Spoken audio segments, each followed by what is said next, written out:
Good afternoon, everyone. This is Vanessa Liu. I am dialing and zooming in from the Catskills. I'm class of 96 from the college and class of 03 from the law school.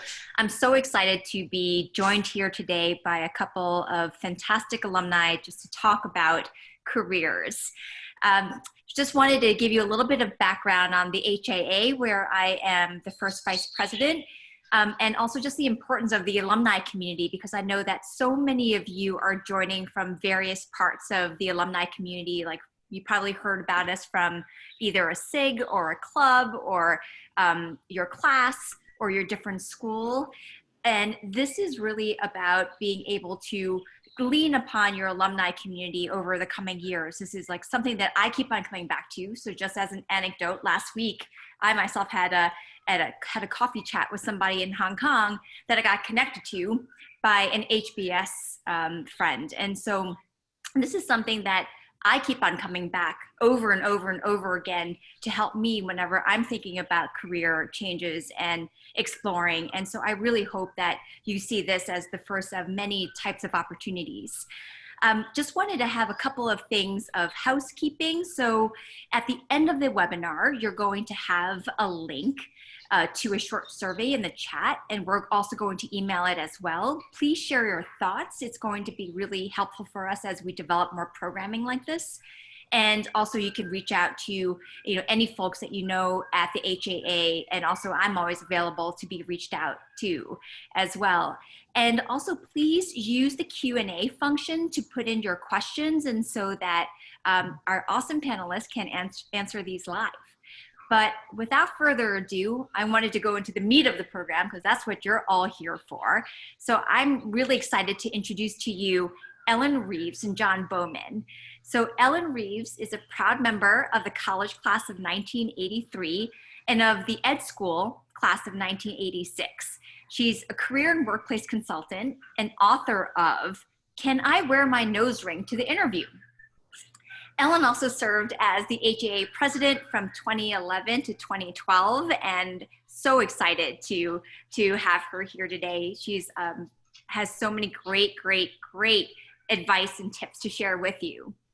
John Bowman has the job that Ellen and I wish we had. So he's the member of the class of 1980, HBS class of 1985. He's been a writer for Saturday Night Live and was the creator of the TV series Martin. He served on the HAA executive board as the vice president of Clubs SIGS from 2016 to 2019. He's joining us here from Los Angeles. And so I am going to turn it over to the two of them. So please, Ellen and John, take it away.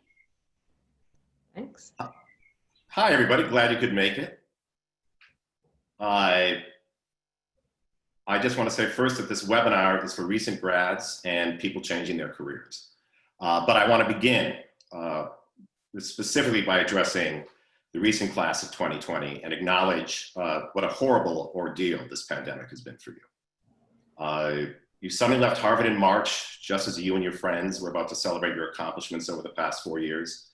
And COVID-19 robbed you of that moment. And it is perfectly reasonable for you to mourn this lack of closure. And of course, it gets worse than just leaving. Your job offers were rescinded. You had to move back home in your old bedroom, the one you swore you'd never sleep in again after graduation. You're probably in the basement. I think your little sister is there too. Have I painted a bleak enough picture? I think I'll stop with that because there's nothing we can say that'll make this better. The only thing I can say about it is that everybody is going through the same thing. Everybody is suffering from this incredible degree of uncertainty and this pause in your lives. So what we want to do here is talk to you about positive things, about using the HAA community and focusing you on your future. Ellen, do you have some suggestions?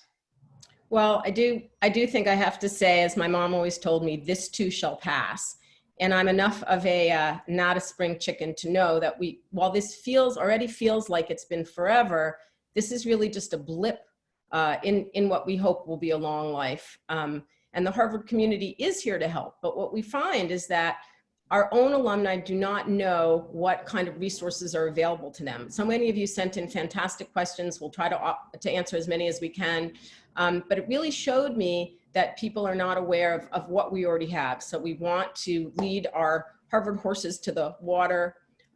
We want you to know, I always say that you have to stop looking for a job and start looking for a person. The right person will lead you to the right job or opportunity. And we have so many people really ready to help. So I'd like to begin. Oh, there's the HAA Career Resources slide. Alan, do you want to say something about that? Well, sure. I mean, I have to say, even in preparation for this, I started flipping through. John and I were part of a career resources committee years ago, and this whole setup was one of the options. There are amazing resources, and I not only want to give you permission to use them, but I really want to encourage people to use them. I hear so much that people are saying there are no jobs available. There are no jobs, nobody's hiring. This is just not true. People are getting hired, people are having interviews, people are getting hired at higher salaries than they had before. Even in this Harvard Career Resources, there's a message board where just last night I saw at least a dozen jobs posted by other alums. So we have great forums even for concrete job opportunities. You just have to stop listening to the numbers. The only number that matters is one, the one job for you and the one opportunity. And we have all of these resources. If you log in to harvard.edu, you'll find under alumni, under career resources, incredible things that you just may not have known were there. And we hope you'll start using them. And here's another great number, 350,000. That's how many Harvard alums there are around the world. And this is a world people are dying to get into, this world of Harvard alums. And it's crazy for you not to make use of it. That's one of the reasons you came to Harvard, was to be a part of this group. Here's another good number, 5. My first 5 jobs were all given to me by Harvard graduates. And it was through extensive networking, really while I was at Harvard, but then afterwards, because they all came at different stages of my career. But I spent a lot of time networking. I spent a lot of time making friends, and I spent a lot of time maintaining those friendships. And we'll talk a little bit about that later on too. I'll say too, several of my jobs came from Harvard alums or Harvard friends, classmates. When I wasn't looking too, I reached out for advice, or one saw the title of my book and it started me on another whole career path in the computational finance job advising sector, something I would never have known I could be interested in. But really, you do have to reach out. You have to know how to reach out in the right way. And I find that people sometimes feel awkward about reaching out, even to other alums. And especially if they're not employed or seeking employment or seeking to change careers, or they feel they're older. And this is the time to reach out. We have all of these names in the database. We have people who really want to hear from you, and you do have something to offer. I hear a lot, people say, well, I just graduated, or I don't have a job. How could I add myself to the database? And we really need all of you to feel that by virtue of your degree, you really should be, you are a member of this community, and we want to be able to help you to connect to others.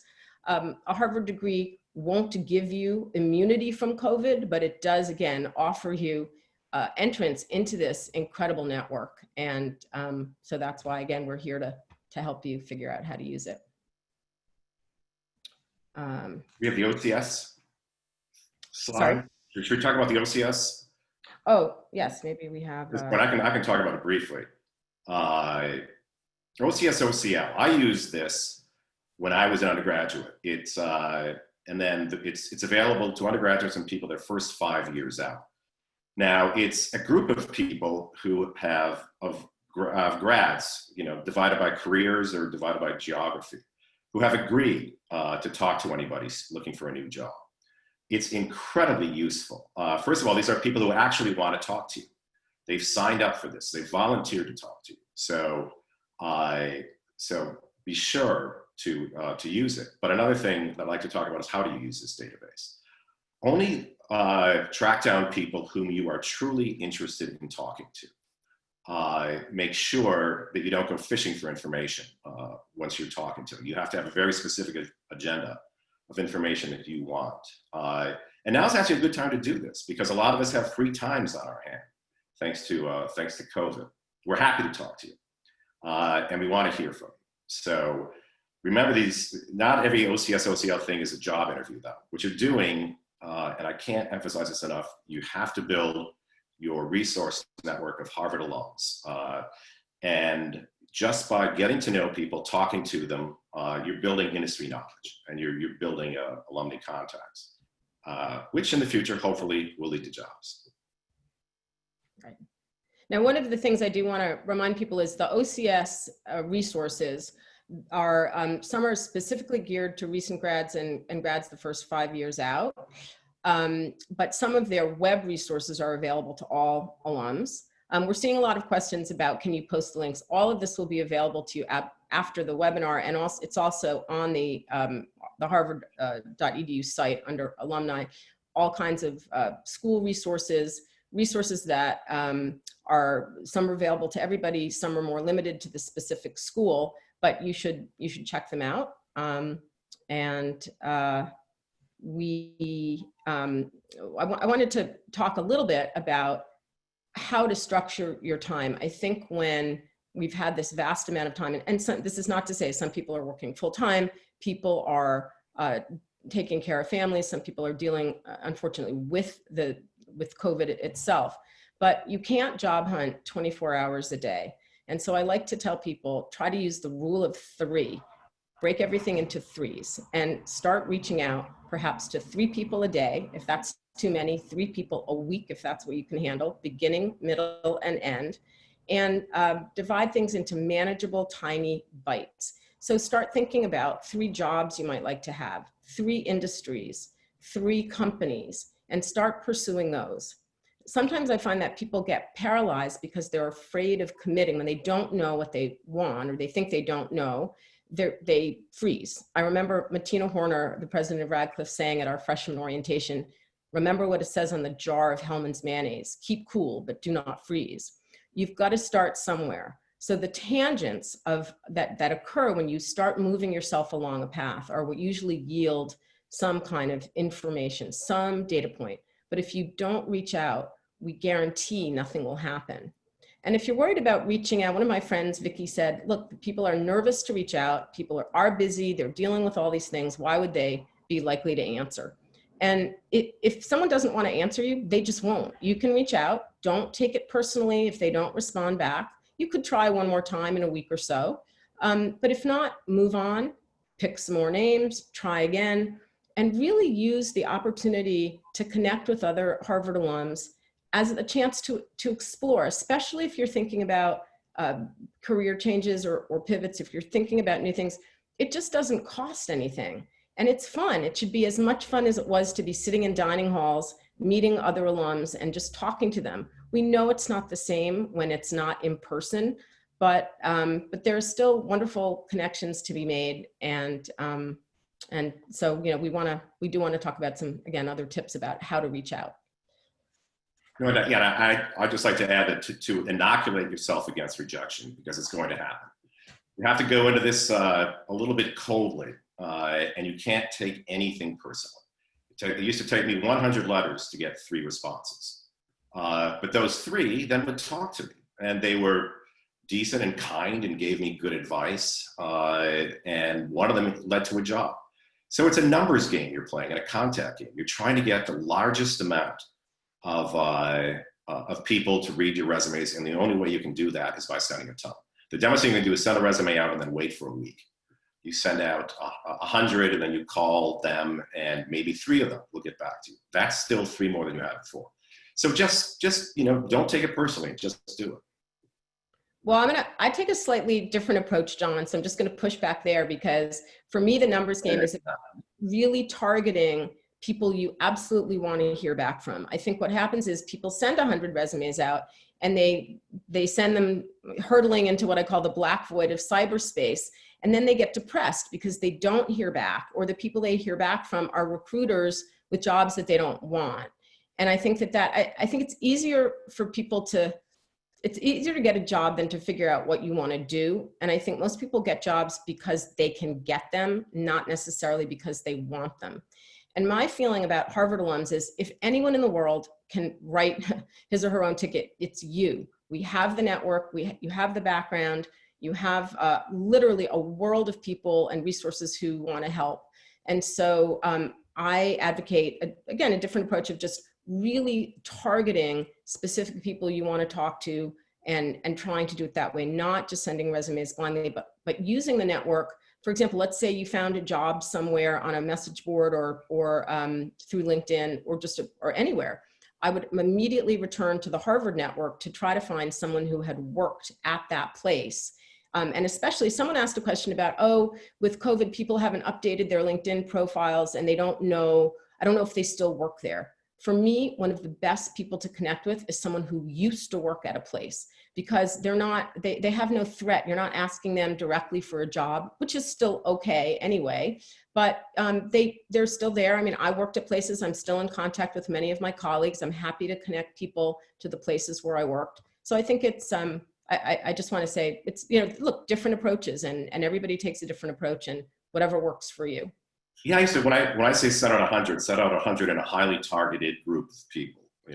My industry, it's writers and producers. And you just say, hey, I'd like to learn how you became what you became. And most people love talking to themselves. Oh, Chris, do we have the resource slide? Should we take a look at that? Yeah. I don't know if we've seen every slide coming up that we need. Oh, maybe it's the date. Maybe, of course, we're a little out of order. And we just want to make sure you can see all this on recording, and want to make sure that you can see these sources, these resources that we have for you. And so you can run this back. This will all be on a recording. We don't want to get too deeply into it right now, but we do want to make sure this is a part of the package. Right, resumes, making connections, job and internship searching, again, things that anyone can access. And then there's the database. We do want to talk a little bit about that. The alumni database, community.alumni.harvard.edu. And this is a place where you can update your profile, add one if you don't have one, and make sure that you can stipulate how you want to be contacted. So one thing so here's one, I updated it in advance because I looked in anticipation of this webinar and I saw that I hadn't really looked at it for a while. But you can choose, do you want to be contacted? Do you want to be contacted by email, by phone? You put in the information that you want. And it says career network, willing to network with. And I said, all alumni, additional notes. And I said something that I feel very strongly about. Please be extremely specific in your request and see my website, which I have. Then I'll get back to you as soon as I can. I think that when I've had particularly young people get in touch with me and I agree to speak with them. And then the question is, do you have any advice for me? Just that general. Do you have any advice for me? And I think, well, my advice is maybe do a little homework before you reach out and connect with someone. So if you see that I was in nonprofit publishing, ask a specific question. So I see that you were in nonprofit publishing. How does that differ from commercial publishing? Or would you, be willing to connect to me? I looked on LinkedIn. I looked in LinkedIn, really not this database, but the Harvard group of LinkedIn. And I saw that you're connected to XYZ person. Do you know them well enough to make an introduction for me? And I can say no. Make it easy for me to say no. Would you be comfortable? Do you know that person well enough? Would you be willing to connect me? Those are, I think, know why you're contacting someone. And I want to talk about one other resource too, which are the Harvard Clubs and SIGS. There are 195 plus Harvard clubs all over the world in 70 different countries. And there are 58 SIGS. Now, the clubs tend to be more geography oriented, but which is great. If you're moving to Los Angeles and don't know anybody, contacting the Harvard Club of Southern California is a good way to start. They have a ton of events. A lot of them are social. When I was young, I moved to San Francisco without knowing anybody. I joined the Harvard Club there, went to a social, and met 3 people who are still really good friends of mine to this day. So it is a great way, when you move to a new city, to actually form connections with people and form connections with other Harvard people. Now, SIGs are great for networking because it tends to be people interested in the same trade or business. Here in Southern California, Harvard is an incredibly important and influential SIG. And it's great because it's really devoted to networking. It has actors, writers, producers, cameramen, all involved in one club.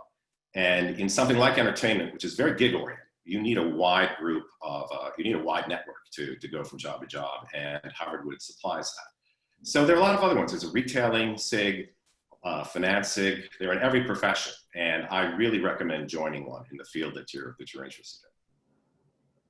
I'll say too, John, as I looked at the list of the hundreds of questions we got, so many of them were answerable by connecting to a specific SIG or to a region. We got a lot of questions about international work and international clubs, and there are so many international clubs. There are shared interest groups that are focused on specific regions of the world. So if you haven't joined those, that's something to look at. A few people asked very specific questions about, say, medicine or the arts. And again, there are shared interest groups where there are whole groups of alumni only in this field who would be happy to have your specific question posted in that network where you are focused on an audience who can really help answer those questions. Yeah, now I'd like to transition a little bit. There's one question that I get all the time, and I do a lot of interviewing with people for jobs, for the TV shows that I've done. And people always ask, well, what do you look for in an interview? And how should I present myself? And there's always, and I can just break it down to, I think it's a universal, not just entertainment. I mean, the first thing I want is a skill set that I can verify. I want to make sure that what you claim to have done, you've done. And I look for personality too. I look for a serious sense of purpose communicated through an engaging personality. I mean, I want somebody who's upbeat and alive and interested. It makes for a better work day. I like to see success in the past because that usually indicates success in the future. And I also like people who ask me actual questions about my career, not because I need to be flattered, but because you're interested in joining the same industry that I work in.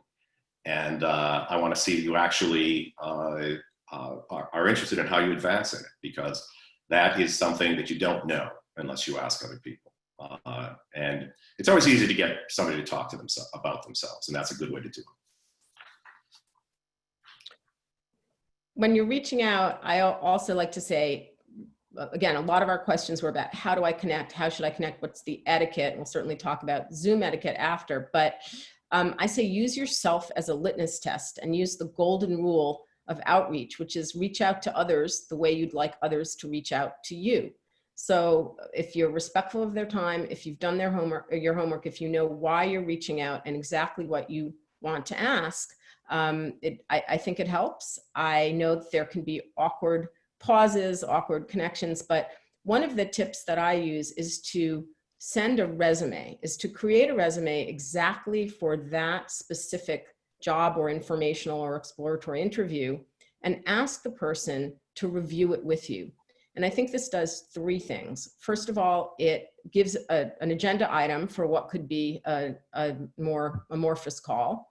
It focuses the reader on your unique talents and experiences. So hopefully they'll look and say, oh my gosh, you did this. You should really talk to so-and-so, or wow, I would love to talk to you more about this. But it really focuses them on your capabilities. And you also get free insider advice from someone in the field. So you may be able to ask them, well, I wasn't sure whether I should put this on my resume or leave it off. This gives them a chance to review it and say, well, I would add that back on, or I would cut this, or even more importantly, teach you the language of the prospective employer, so that, you know, I would tell people, if you sold Girl Scout cookies, you're a fundraiser and you know marketing and you've done cold calling, but you may not speak about it that way as a Girl Scout. So you have to learn to speak about your intended field in the language of the prospective employer. And that's what someone in a field can do for you. They can tell you what kind of other certifications or skills you may need. So there's a lot of help that they can give if you offer a resume. I did want to show there's a Harvard disease for the resume. So we have a few samples that I wanted to share. And the first one, if we can see from John Harvard. Let's see if we can have him on the screen. In the meantime, I'll tell you, I had created two resumes, fake resumes that we could look at. One of the Harvard resume problems is that it's 3 pages long. It lists every single thing you've ever done in 8-point font with no headers that are visible. So I can't really tell what you're looking for. And there may be typos because spell check doesn't catch typos and capital letters, that kind of thing. I was a French and American history and lit major. Résumé means summary. And summarizing is actually a higher order thinking skill. So the ability to create a 1-page resume where you have selected the relevant information, you don't have to say relevant information. Relevant to what? Relevant to whatever it is that you're pursuing. That's a skill that you can show the employer you have with this function. And if you need a longer resume, that's what LinkedIn is for. You can add as many entries as you want to LinkedIn. So again, I don't know if we're able to show the resumes or maybe not. We're waiting for it. Now there, let's see. Okay, so we'll just scroll quickly through a recent grad one. What you see are big headers that don't tell me what you're applying for, right? So we could just keep going. We'll scroll through relevant to what? Professional, why would you put unprofessional? It goes on and on. It's 3 pages. There are typos. I can't read the font. And leadership, not a category I love. Show, don't tell. Other, and then blah, blah, blah. You know, they go on and on. But again, I'm really not going to look at more than the first page of a resume. This was John Harvard's. And John Harvard also gave me 2 addresses, his parents' house and his, with 2 different phone numbers. Don't make me choose. Give me one. Otherwise, I'll just move on to the next. But Jane Harvard, and so we'll see whether we can look at Jane's, is 1 page, has uses the visual hierarchy of fonts to show what kinds of places she's worked. So we're still on John. We're going to get to Jane eventually. Thank you all for bearing with us. This is one of the things about Zoom that I'm not comfortable with, is all of the screen sharing and moving things around. But if we do get Jane Harvard's, anyway, I would recommend that you focus your resume. Your name should be in big, bold letters. It should be visually accessible. And your resume should be the resume for the things you want to do, not just the things you've done. I have a quick question. Do you actually devote or write different resumes for different jobs, or do you send the same one out? Oh, absolutely. No. In fact, the 3-page one is a great one to have for what I call the modular resume. And then you select for that. I tailor a resume to every single person with whom I'll be speaking. So you can see what stands out. If you just scroll through quickly, Mitch, what you just see is headers: publishing, teaching, Columbia Publishing Course, American School of Paris. You see the brand names, you see proper names, you see specificity. And this would be a resume that Jane Harvard, well, a surprise, I took some things from my life, that if I were applying in the fields in which I've worked, in teaching, in consulting, in education, and in career advising, these are the names, these are the brands. So but this is, it's just 1 page. But John, absolutely, I would tailor. I have a theater resume, I have a culinary resume, I have a volunteer resume. So you really should, there's no excuse. You know, when we were in college, we didn't have necessarily computers. I had my thesis, I went to someone, they typed my thesis in the 80s. But now with the computer, there's no excuse not to be able to tailor your resume and your request to every single person. So that's a great question. Right. Well, I'd like to talk a little bit now, since I work in entertainment, about how you present yourself visually to a Zoom camera. And Zoom, people can look terrible on Zoom. I don't know if you've noticed it yourself. It's not a very flattering medium, but there's steps that you can take to make yourself look just a little bit mildly better. I'm going to use Tom Ford's advice, the film director and fashion designer. And if it's good enough for Tom Ford, it's good enough for me. And his first recommendation is elevate the computer so that it's just a little bit higher than your head. And he recommends that the camera be situated on books and then point it the top down a little bit so that you don't have that up the nostril look. Now, I use for my elevator, the Oxford American Writers of Sonnets. But any reference book that you bought for show and not for real use will be adequate. I also use a Riverside Shakespeare for my life. So get it up high, and then place a tall lamp next to the computer. Now I have two sources of light here. It gives me a nice, looks like a reddish glow.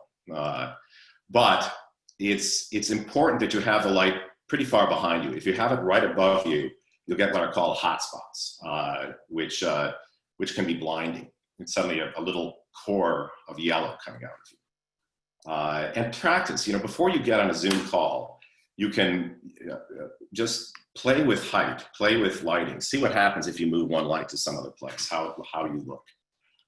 See what happens if you turn an overlight headlight on. You can get yourself set before the interview begins. Make sure you're presenting the best self. Also use a white tablecloth or piece of paper in front of you. That's for what is called fill or bounce. And that's light that comes in, will bounce off of it and hopefully remove dark shadows from underneath you so you don't look like you just got out of bed. And also Tom Ford recommends using a lot of powder. So I'll leave that right there. Of course, and I want to talk a little bit about backgrounds. There are a ton of backgrounds you can use right now. And I'm not really crazy about it. As you see, for me, in my background, I've revealed as little as I possibly can about myself because I want the focus to be on what I'm saying and not on a book or a cat or something that's sitting behind me that would cause a distraction. And also, I want the information, I want to present the information myself, not have it be a background thing that I later find out about. So I'm pretty assiduous about clearing out things behind me when I'm interviewing, when I'm teaching.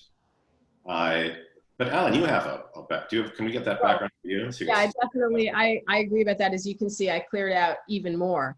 I am not a fan of those backgrounds. Actually, I couldn't even figure out how to download them, but I want to show you what happens if you haven't played around with virtual Zoom backgrounds.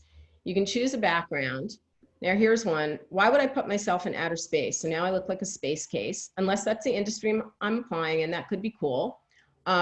I could be in San Francisco right now, but you know what, if I had this view, I don't know, why am I looking for a job? I can just sit and look at the view all day. Or I could be on the beach, which I love to be, but first look how it cuts your head off. I find it very distracting. And also this kind of look makes it look like, okay, now I just want to hang out and be on vacation all the time, which I might. But in any case, I really urge you to explore that, but I am a fan of the plainest possible background with the fewest possible distractions. That goes for virtual interviewing too. Can't have people walking back and forth, the dogs barking. I was very worried that the mowing outside was going to be happening. And if something like that happens on the call, really don't worry about it. All you have to do is recover as quickly as possible, apologize and say, I'm so sorry about that. In the meantime, let's talk about this. And so we go back to our regularly scheduled programming. But, yeah, just handle it with grace. Don't freak out if something bad happens. Right. Because I have to say, you might be a little bit more volatile than you like to present yourself. That's right. Be cool. Right. So should we talk a little bit about skill sets, Ellen? About how to build skill sets over this pandemic? Right. And well, Zoom is one thing that I had to start learning, which I clearly haven't mastered at all. But, and I was probably one of the last people to know that those private chats aren't private. So just be careful there. The host can read them if they choose to. But you will be asked during an interview or even an informational interview. So what have you been doing with yourself lately? And binging on Netflix is not going to be the answer that you want to share. Although certainly engage with a great title of something you've seen, you've loved, you want to share. But Olympic athletes don't wait 4 years for the next set of games. They're training all the time. So you want to show that you've been using this downtime when you don't have to be down, but you may have time to be learning something new, to show yourself as a learner, to show that you're taking advantage of resources. I've been going back to Duolingo Italian, brushing up on that. But whether even if it's something like baking that a lot of people are doing, anything that you can talk about with conviction and passion and show that you can pick up a new skill, you're interested in lifelong learning, and you're eager to share it is important. But John, you had a lot of some great skills that you've Well, been I noticing? think it's really useful to cover holes in your knowledge base. I mean, this is something where you've got free time on your hands, and we're Harvard people, and we need to stay stimulated. And I think if you're an English major, for instance, you should be taking accounting classes. You should be able to read a balance sheet. You have no idea what's going to happen later on in your career. I mean, I'm a writer, but I got a business degree. And mostly I was successful as a producer because I was never afraid about balance sheets and I could make financial trade-offs, and it's because of my business background. So cover holes in your knowledge. You have no idea what's going to happen, and you're young, and there's no bad education that you can get when you're starting out. I also think if you're an economics major, start reading books that aren't about economics. Read the Odyssey, Bonfire of the Vanities, read the poem Ozymandias. Things that make you human. I think it make you a little bit more interesting. I think are things that you could focus on too. And I agree, I love learning foreign languages. I think they keep your mind sharp. And there's a COVID torpor that sort of takes over. And I think anything you can do that'll keep your brain active and working is useful. But also there are resources that are useful for webinars and extension school courses. Those are things that you can do. Here are some right now. In their extension school courses. And there's those Harvard X classes, very useful to keep yourself sharp. And they're a little more academic as opposed to being utilitarian, but they're, again, a great way to keep yourself sharp. I did want to say, I noticed the board, there were several questions that came in about what resources could we have if we're interested in joining a board. Now it happens that we have a video specifically on joining boards. It says it's for women, but I wouldn't let that stop me from watching it if I were not a woman. We have resources for everyone, and there's so many things that you can explore. I did want to say one more thing I forgot to say. When we were looking at resumes, people are often very concerned about a gap. COVID is a complete reset. The world stopped. It is starting to start again, but really the people who position themselves will be the ones ready when things really open up. So I really encourage people not to worry about a gap. I tell people, mind the gap, don't mind the gap. The day that if you were laid off, which happens to many people, or furloughed, the day that you were laid off and the day that you offered advice to a friend or family member is the day that you became a consultant. And it wasn't a favor. You did it as pro bono work, and it became the first entry on your resume. So this is really important to know. I say to people all the time, I'll say, John, okay, say someone was an accountant and they were laid off. And then I said, well, did anyone ask you for help with taxes? Maybe, yeah, I helped my brother-in-law. Oh, okay. So you're a pro bono consultant. Yes, you are. This is true. Make it true. You only need one client to have a business, and it can be pro bono, or I can give you $1 and make an honest person of you. So, but you really have to think about not worrying about this. They're like 2008 again, no stigma unless you raise the red flag and say, oh my gosh, I'm unemployed, I'll never get a job. And I can't remember if I said, when I do hear people saying things like, oh, did I say that she's graduating and she'll never get a job? Then you won't. I mean, you have to really have a positive mindset, be willing to reach out and use all of these kinds of resources. Yeah, if I can just add to that, I mean, I think you have to remember that life is long and life is not a race. And careers evolve over a long period of time. And I'd like to talk a little bit about changing mid-careers to the people who are thinking of using COVID for that. And talk a little bit about my own experience. When I graduated from Harvard, I wanted to be a TV writer, but I had no idea how to go about doing it. I had friends from Harvard, though, who did know what they were doing, and I maintained their friendships over a long period of time. I'd send them, sample stuff that I'd written for Saturday Night Live and David Letterman, and they would write back and say, "This isn't good. This is not good at all. And here's where you're going wrong." And I would take that in, and I would make some changes, and I would send it in again back to them, and they would say, "Boy, this still isn't very good, but here's one joke that I think I could use if I were writing a show." And I did that really over 7 years. I took the advice they gave me. I improved, because it takes time to get better at anything and to build your knowledge base, to build your skills. But finally, by my 30th birthday, I got my dream job, which was writing for Saturday Night Live. And not surprisingly, it was a Harvard graduate who gave it to me. It was somebody whose relationship I'd cultivated over the previous 7 years, so that we grew close over that time. And that was really just networking. That's long-term networking. And I think long-term networking is important. It's not, you're not just doing it in a utilitarian or a transactional way. You're doing it because Harvard people are great to hang out with. And it's social.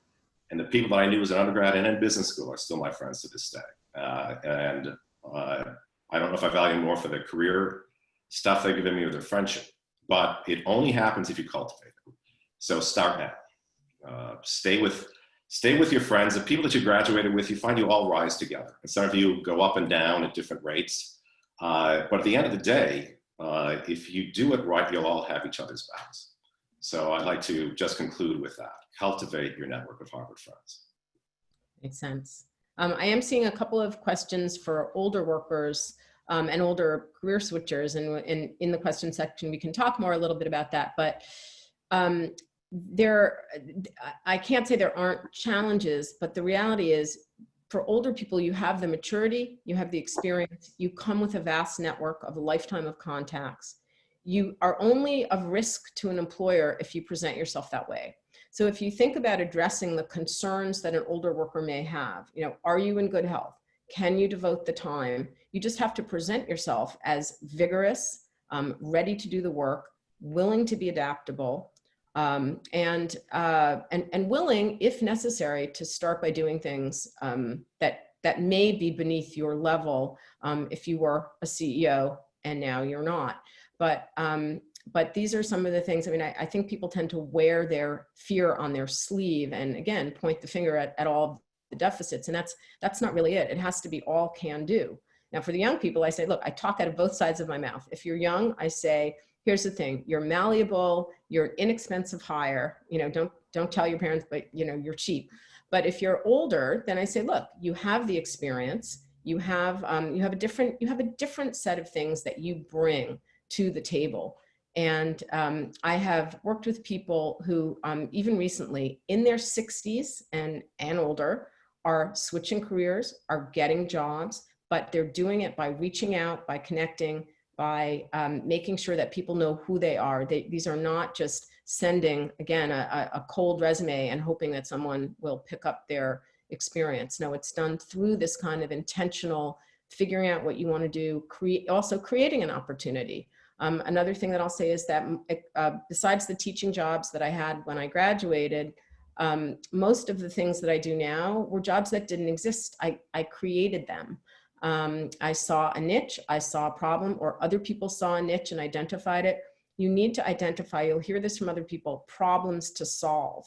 And that takes a lot of research and a lot of these conversations where you're figuring out what needs to get done and showing people that you have the skills and the talents and the desire to help them do it.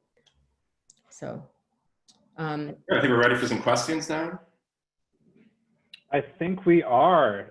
This is Chris Soracki from the Harvard Alumni Association. John and Ellen, thank you so much for your insight and providing some great framework. For those who are listening, we will be sharing out the slide deck that we showed earlier and some follow-up email, so you will have all of those links and slides. So I'm going to now invite some people who have asked some questions for you to unmute themselves. Mel Peffers is going to be our first person, and we've unmuted you. Mel, could you please ask your question to John and Ellen? I just had to find, can you hear me? I had to find the unmute button. Yep, we have you, Mel. I think Ellen was leading into this. I am the older, mature person, and yeah, I won't go in with the concerns and fears I do have and play the positive parts, but I know that you might have some tips or suggestions with things like even the resume and interview techniques when we have a lot of career work and you can see how long it's been since we graduated. And what is your advice on those two specific parts, resumes and interview skills for the mature, older employee? So. Sure. I mean, again, the first thing is to actually figure out what you want to do and then figure out what you can do for a specific employer and know what you have to offer. So then the selection on the resume becomes very simple because you're only adding things that you know he or she is interested in. And you know that because you've talked to so many people up and down the organization before you've ever submitted a resume. So you're doing this kind of, you're using the Harvard network, you're using other networks, you're talking to people all the time to find out what are the issues, what needs to be done, and how does your specific experience address that. With your resume, what I try to have clients do is follow what I call problem, process, solution orientation, or an algorithm, a word I used by working with the quants. So run your resume through this filter. What problem was I asked to solve? What process and skills and talents did I use? And what solution did I arrive at with numbers, with data, metrics? Measure your success. It's all show, don't tell. So you'll be able to put together a one-page resume when you know who you're going to be speaking with and why you're talking to that person. And then it's just really just some talking points. And you shouldn't, if you've done something, I don't care whether you've done something 30 years ago, if you can still do it for me as an employer. I mean, I'm now, as I said, it's a little bit weird for me. I'm not a recent grad. I have to accept that.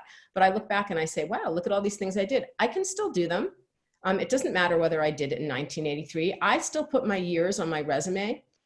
You don't have to. You can also use a bio instead of a resume if you want. Because really, again, employers are looking for what you can do for them. And they're looking for two things. They want to make money or save money. In this digital age, I will say, one of the big kinds of questions we got for someone either going back to the workforce or trying to hang on to a job is that you have to be able to think about the skills you have and say, how could I turn that into helping in this COVID era when there are so many people who need help? They either need to turn in-person interactions into digital interactions, or they need to figure out how to have safe personal interactions. There's so much to be done. And if the Harvard community can't help address it, I don't know who can. So, I would, let's see, I hope that addresses some of your questions, Mel, and Mel, I'm going to give Mel a more superficial tip, just about presenting himself. And one thing that like I have my students do when they're going on interviews is practice looking at the green spot, the camera, the Zoom camera, when you're talking. What you're trying to do is establish some degree of intimacy with the interviewer. And it's hard to do it if you're looking off to the side or, you look somewhat diffident or not interested. Zoom it's tough to establish intimacy and you really have to work at it. And so see, right now I'm looking right at the camera, and then when the other person speaks, I look at them so that I can read their body language. Because you're not in the room with them and it's hard. Body language is usually something that's very useful in an interview and you can't get it as readily in Zoom. So concentrate on them. But then again, reestablish your contact by looking at the screen. John, that's really good. I hate that. I feel like I'm at the eye doctor and I can't stand looking at that light. It's what every broadcaster does. Right, really important. It's look right at that camera, and that's why you feel some sort of connection with them. Yeah, good. Okay, next. Thank you, Mel. Our next question comes from Joe Evangelista. Joe, we have unmuted you and you're ready to ask your question. Thank you. Can you hear me? Just making sure we can. Okay, perfect. I guess some of the questions I actually are related to the questions about the resume, and thank you for the many tips, because it does coincide with a lot of different things that people have told me about updating resumes, reaching out, and especially networking. The question I had was potentially creating almost like a summary of the resume. I've heard it called career marketing summary, one pager, something how do you recommend like the different formats of that specific? It's not necessarily like a full resume. It's almost like something where you've summarized key points within it and you present it to a potential networking connection or someone who is not necessarily hiring for a position, but almost as like a bullet point to help start the conversation. Have you heard anybody of a different format that would be useful for a potential connection? Hopefully that made sense with regards to the question. Makes sense. And then let me say a few things, and John, you may have a different perspective. I actually use something with my clients that's a little different. I ask each person to create an ideal job summary based on his or her resume. And so when someone says, well, what are you looking for? then I have this document that they have that says, well, this is what I'm looking for based on the experiences that I've had. So it's sort of a hybrid between a job description and a resume, but it really shows what you're interested in doing for that personal or company or organization. And it's a good exercise to take yourself through to figure out, well, when I look at job descriptions on LinkedIn or the Harvard message board or wherever it is, to see, well, what resonates with me? And as my mother said, you know, there are always going to be parts of a job you don't want. That's what they give you the money for. The rest of the stuff you'd be happy to do. But I think if you take yourself through this exercise of making, it really is a kind of a summary, but then when you're trying to connect with someone and if they say, what are you looking for? Then you can say, well, here's the kind of thing I'm looking for. And again, to always be able to offer off the tip of your tongue, 3 companies, 3 areas, or 3 job titles, and be able to trot them out. So you say, you know, I'm also interested in X, Y, and Z. It might not resonate, but they might be able to say, oh yes, I do know someone who actually works in this kind of marketing. But the generic summary, it doesn't really do it for me because my eyes glaze over and I need names, I need proper nouns, I need brands, I need to know who's taken a chance on you. So that's a thing that I use. Or again, I use, instead of a summary, I use a bio, a sort of a bio that you would see classically for a speaker or someone in theater. I don't know, John, how do you think? I would agree with you that something really generic doesn't necessarily interest me. One question you always get though is, where do you see yourself in 5 years? And you just want to make sure that where you see yourself aligns with the strategic vision of whomever you're talking to. And that's usually not that difficult to find out. You can get it in the annual reports, or you just want to make sure that where you want to go is where the company wants to go in the future, if you're planning on having a future with that company. Yeah, and none of the where do you see yourself in 5 years in your job? Well, thanks very much. Where am I going to go? And people really do say this. I've heard that, you know, so I really think be careful of those. I think a degree of humility is always welcome, except in finance. Yes. All right. All right. Thank you so much for the question. Our next person that we're going to be asking to unmute themselves and ask is Libby Phelps. Libby, you have the air. Hi. Thank you for taking my question. So mine was a little bit, again, on the, I wouldn't call myself mature, but I've been working for a number of years now in a very specialized technical field. And the industry that I'm in is going through a very large downturn. And a lot of people are facing with this. We're losing. You stalled on us a little bit. Oh, okay. I will try again. So the industry is no longer hiring. We don't think the jobs will recover. And so there's a lot of highly skilled STEM people that need to find a career pivot. And so how do you make yourself marketable when you're not a new hire, but you don't have any past experience in potentially the new field that you're going to be applying to jobs for? Ellen, I'm going to let you handle that. Sure.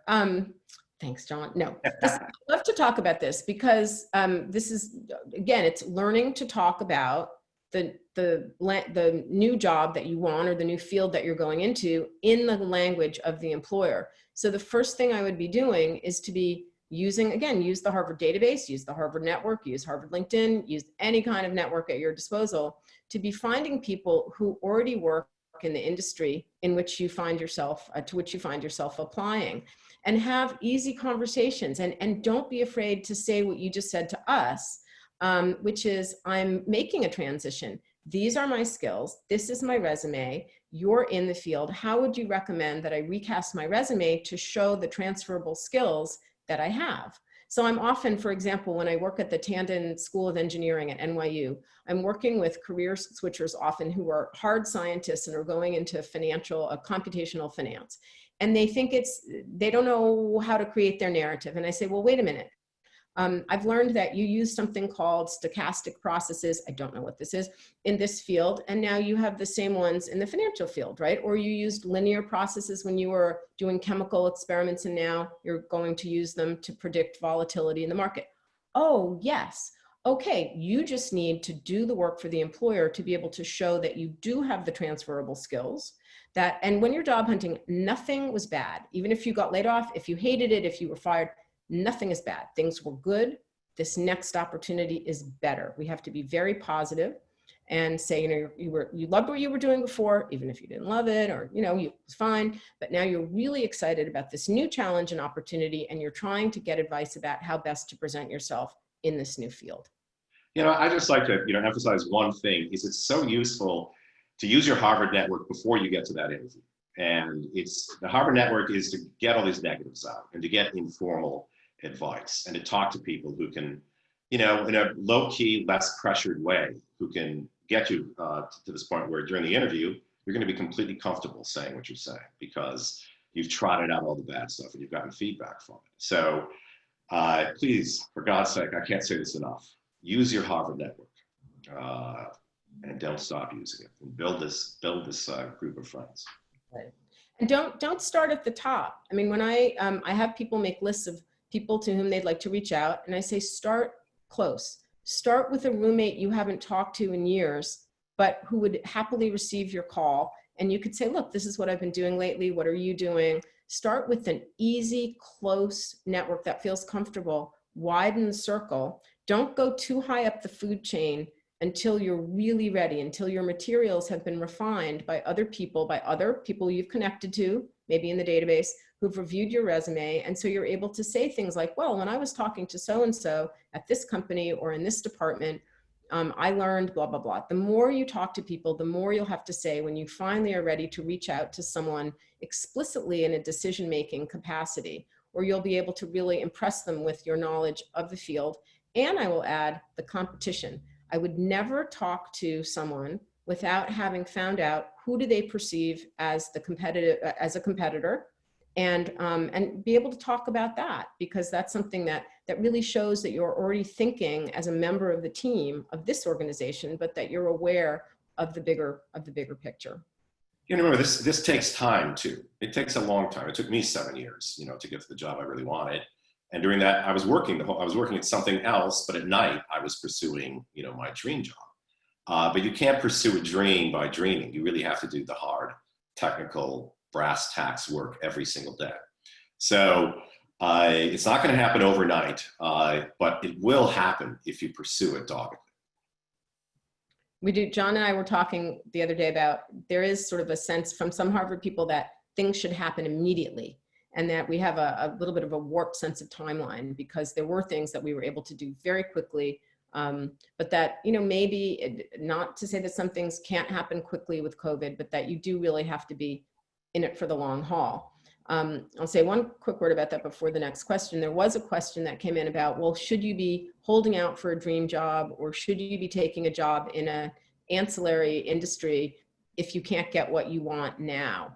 Or should you be changing jobs while you already have a job? First, I would keep your job and then be looking while you have your job. Don't give it up until you have a new one, and unless you can afford it, but there's no reason to, you can keep looking.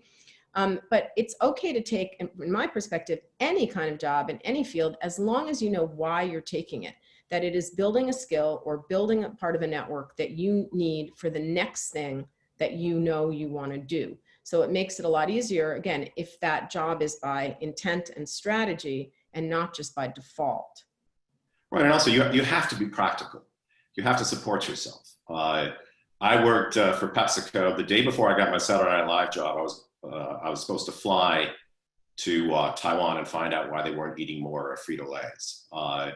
And, you know, I had a perfectly good time at PepsiCo. I liked everybody. I did it, though, to support myself and to learn skills. And a lot of the stuff I learned there was useful to me later on in life when I was running shows. So, again, I think be practical. There are nothing you do that's not useful to you later on. But even you're not going to get your dream right away. All right, guys. I have one last question for us. Unfortunately, we're almost out of time, but I wanted to make sure we got one last in. Harsha Menon. Harsha, you have the floor.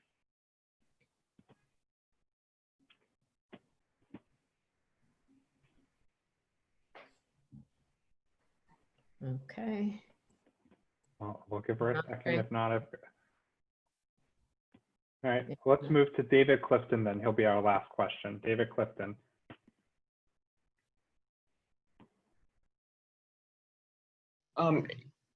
Hi, can you hear me? Hey, David, yeah. Hi, yeah. Thanks for doing this, first of all. So I'm a graduate of 2017 from the college, and I then went and did a master's for 2 years. And so I'm sort of trying to start my career right now, which is an interesting time to try to start. And one thing that I realized is that I didn't really network all that much when I was in college, and I did some internships, but I'm now looking maybe to start a career in a field that I didn't do internships for. And so I'm wondering what you would suggest, because so many entry-level jobs, it seems you have to do an internship first, but often internships are restricted to college students. So I'm not really sure, so what sort of first steps to take? Alan, what did you think? What is your feeling on internships? Listen, I became an intern at age 30. I'd been teaching, and then I thought about taking what was in the Radcliffe publishing course, now the Columbia publishing course, and I reached out to my friend and classmate, Diane Wachtel, who had started the New Press, a nonprofit publisher, and I literally was just asking her, do you think I should take this course?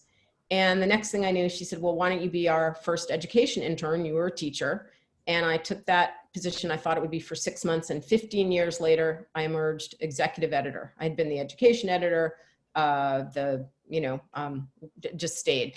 I think taking an internship anywhere and helping to create an internship right now, you may have to create one, and you may have to prove that you don't need a lot of supervision. Everyone is working remotely.